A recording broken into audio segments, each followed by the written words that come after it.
अरब सागर में उठा है सदी का सबसे बड़ा तूफान और इसी की वजह से, इस निसर्ग तूफान की वजह से महाराष्ट्र में हाई अलर्ट भी जारी कर दिया गया है। देखिए,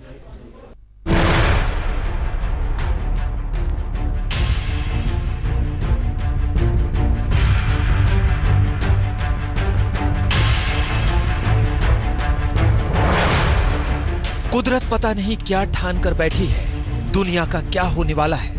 पिछले 5 महीने से कोरोना वायरस लोगों की जिंदगी में ऐसा घुसा है कि निकलने का नाम ही नहीं ले रहा। ऊपर से एक के बाद एक आपदा देश झेल रहा है। लॉकडाउन के पिछले 69 दिनों में दिल्ली 8 बार हिल चुकी है। समझ में नहीं आ रहा आखिर बार बार क्यों आ रहा है भूकंप। पश्चिम बंगाल से लेकर ओडिशा तक सुपर साइक्लोन अम्फान ने सब कुछ तहस नहस कर डाला। टिड्डियों ने भी देश में हमला बोल दिया है और अब फिर से एक और तूफान बर्बादी का शोर सुना सुना कर डरा रहा है। ये कुदरत की माया है, कुदरत ही जाने। लेकिन दहशत में इंसान क्या, जानवर क्या, सब आ गए हैं। आज हम आपको दिखाने जा रहे हैं कि कैसे कोरोना के बीच महाराष्ट्र से लेकर गुजरात तक एक और विकराल तूफान के शोर ने लोगों की नींद उड़ा दी है, सिस्टम को हिला कर रख दिया है। जी हाँ, अरब सागर में उठ रहे इस महा तूफान का नाम है निसर्ग।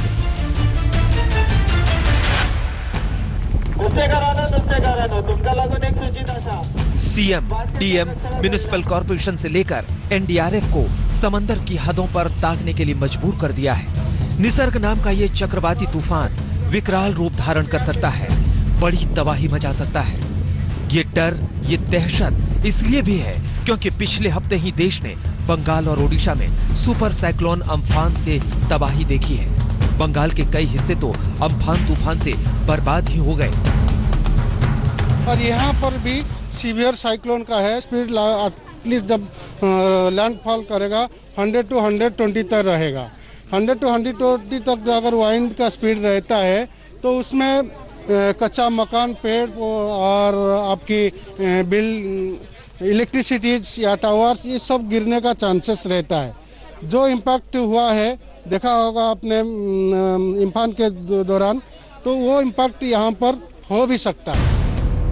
निसर्ग तूफान 3 जून को उत्तरी महाराष्ट्र और दक्षिण गुजरात तटों से होकर गुजरेगा। इससे मुंबई के ज्यादा प्रभावित होने की आशंका है। 1891 के बाद पहली बार अरब सागर के महाराष्ट्र के तटीय इलाके के आसपास तूफान की स्थिति बन रही है। चक्रवात के साथ महाराष्ट्र के मेट्रोपॉलिटन क्षेत्रों के अलावा तटीय इलाकों में बाढ़ आने की भी आशंका है। सबसे बड़ी अहम बात है कि मुंबई और महाराष्ट्र में खास तौर से जो तटीय इलाके हैं वहां पे खूब तैयारियां हो गई हैं।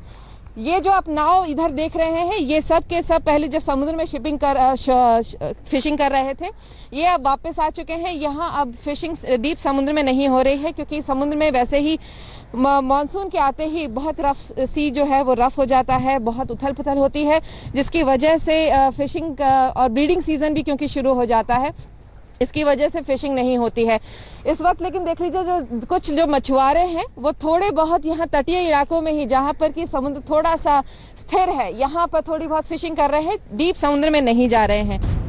मौसम वैज्ञानिकों ने तूफान की तीसरी आंख को देख लिया है और अंदाजा ये है कि निसर्ग का लैंडफॉल महाराष्ट्र के रायगढ़ जिले से हरिहरेश्वर और दमन के बीच होगा और फिर गंभीर चक्रवात तूफान में बदलेगा। निसर्ग के लैंडफॉल के चलते महाराष्ट्र के रायगढ़, मुंबई और पालघर में तूफानी हवाओं के साथ साथ मूसलाधार बारिश होगी और तूफानी हवाओं की रफ्तार 120 किलोमीटर प्रति घंटा तक रह सकती है। ये साइक्लोनिक स्टॉर्म करके बनेगा और ये सीवियर साइक्लोनिक स्टॉर्म करके ही दमन और हरिहरेश्वर के बीच में अलीबाग डिस्ट्रिक्ट में क्रॉस करने की संभावना है। ये जब क्रॉस करेगा तब हवा का बहाव 100 से 110 किलोमीटर पर आवर तक रहेगा। कभी कभी ये 120 किलोमीटर पर आवर हो सकता है। इसके चलते मुंबई के कुछ इलाकों में, साथ में ठाणे, रायगढ़, पालघर डिस्ट्रिक्ट्स में भारी से भारी वर्षा होने की संभावना है। ऐसे में पालघर से लेकर रायगढ़ और मुंबई में समंदर के किनारे एनडीआरएफ की टीमें तैनात कर दी गई है। लोगों से कहा जा रहा है कि वो समंदर के आसपास के इलाके खाली कर दें।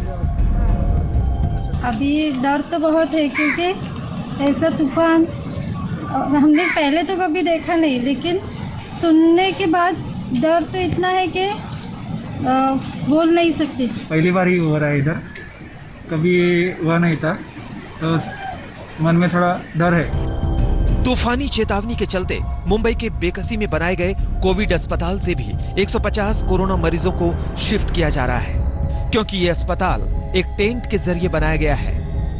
इस वक्त हम मुंबई के बांद्रा कुर्ला कॉम्प्लेक्स इलाके में मौजूद हैं। MMRDA द्वारा बनाया गया मेकशिफ्ट हॉस्पिटल आप लोगों के सामने है। कोविड-19 पेशेंट्स के लिए बनाया गया ये हॉस्पिटल आज जो देख रहे हैं, इसमें करीब 150 पेशेंट्स मौजूद हैं। अब क्योंकि मुंबई अलर्ट पर है और साइक्लोन की वार्निंग दी गई है, इसलिए MMRDA ने BMC के साथ मिलकर एक महत्वपूर्ण फैसला लिया है। फैसला यह लिया गया है कि यहां पर जो 150 पेशेंट्स हैं, उनको यहां से शिफ्ट कर दिया जाएगा। जी हां, यह बड़ी खबर है। RA राजीव जो कि MMRDA के कमिश्नर हैं, उन्होंने ये जानकारी दी है कि राज्य सरकार ने ये फैसला लिया है कि यहां जो तमाम पेशेंट्स हैं, उनको यहां से शिफ्ट कर दिया जाएगा। अब ये जानकारी दी गई है कि यहाँ ये जो टेंट्स बने हैं, ये सफेद रंग के जो आप टेंट्स देख रहे हैं, ये जर्मन टेक्नोलॉजी से बने हुए हैं, लेकिन ये करीब 100 किलोमीटर प्रति घंटे की स्पीड से जो तूफान आएगा उसको झेल सकता है। लेकिन 100 किलोमीटर प्रति घंटे की ऊपर से अगर तूफान आता है, तब मुश्किलात बढ़ सकती हैं। MMRDA के कमिश्नर का कहना है कि स्ट्रक्चरल इंजीनियर तमाम पहलुओं को देख रहे हैं, तमाम पोजीशंस पर सैंडबैग्स लगाए जा रहे हैं। मौसम विभाग के साइक्लोन ई एटलस के मुताबिक 1891 के बाद पहली बार अरब सागर में महाराष्ट्र के तटीय इलाके के आसपास समुद्री तूफान की स्थिति बन रही है। यानी एक सदी से भी अधिक समय में ऐसा पहली बार होगा जब अरब सागर में विकसित होने के बाद कोई तूफान महाराष्ट्र से टकराएगा। आज तक ब्यूरो। नमस्कार, मैं हूं अंजना ओम कश्यप। हमें उम्मीद है ये वीडियो आपको पसंद आया होगा। लेटेस्ट खबरों के लिए यूं ही देखते रहिए आज तक, और इस वीडियो के पसंद आने पर लाइक, शेयर एंड सब्सक्राइब करना ना भूलें।